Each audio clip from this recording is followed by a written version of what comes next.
Good morning all of you. बच्चों, आज हम पुनः एटम के बारे पर चर्चा करेंगे।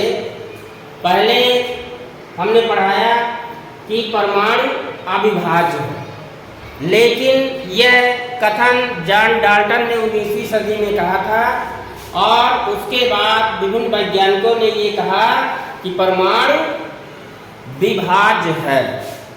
तो परमाणु विभाज्य क्यों है, बाद में क्यों कहा गया कि परमाणु विभाज्य है, हम इस फिगर के माध्यम से चर्चा करेंगे और हम परमाणु की संरचना के बारे पर आपको विस्तृत रूप से बताएंगे और छोटी छोटी ट्रिक के माध्यम से हम आपको इनके घटक संघटक कणों के नाम बताएंगे और इनके खोजकर्ताओं को भी ट्रिक के माध्यम से आपको बहुत जल्दी याद करा देंगे, जो कभी नहीं भूलेगा।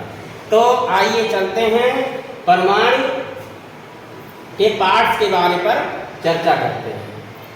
तो पहले कहा गया है कि परमाणु अविभाज्य है, लेकिन अब परमाणु विभाज्य है, क्योंकि परमाणु के जो मूलभूत कण हैं, मुख्य रूप से 3 मूलभूत कण होते हैं। परमाणु 3 मूलभूत कणों से मिलकर बना होता है। इसको याद करने के लिए कि किन किन मूल कणों से मिलकर बना होता है, हम एक छोटी सी ट्रिक को देखते हैं। पेन, जिससे हम रोज लिखते हैं, इस पेन में जो PEN के द्वारा लिखा जाता है, तो P से होता है प्रोटॉन, P से प्रोटॉन याद रखेंगे, E से इलेक्ट्रॉन और N से न्यूट्रॉन याद रखेंगे।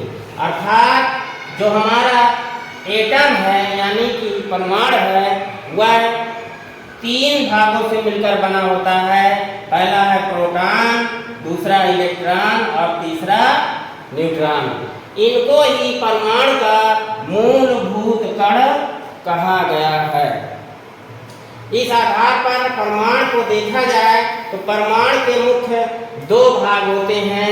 एक भाग होता है न्यूक्लियस, एक भाग परमाणु का केंद्र कहलाता है और केंद्र अत्यधिक डेंस होता है, घना होता है। यह लगभग इसकी जो त्रिज्या होती है 10⁻⁻12 मीटर होती है और इस केंद्र पर धनावेशित प्रोटॉन और न्यूट्रॉन पाए जाते हैं। इन दोनों को सम्मिलित रूप से न्यूक्लियन भी कहते हैं। ये न्यूक्लियस पर पाए जाने वाले प्रोटॉन और न्यूट्रॉन को सम्मिलित रूप से न्यूक्लियन कहते हैं। ये दोनों मिलकर के न्यूक्लियस का निर्माण करते हैं, जो अत्यधिक ठोस होता है और उसके चारों ओर विभिन्न ऊर्जा स्तर पाए जाते हैं, जहां पर ऋण आवेशित इलेक्ट्रॉन चारों ओर चक्कर लगाते रहते हैं। जिस प्रकार से हमारे ग्रह सूर्य के चारों ओर चक्कर लगाते रहते हैं, उसी प्रकार से जो ऋणावेशित इलेक्ट्रॉन हैं, वह चारों ओर न्यूक्लियस के चक्कर लगाते रहते हैं।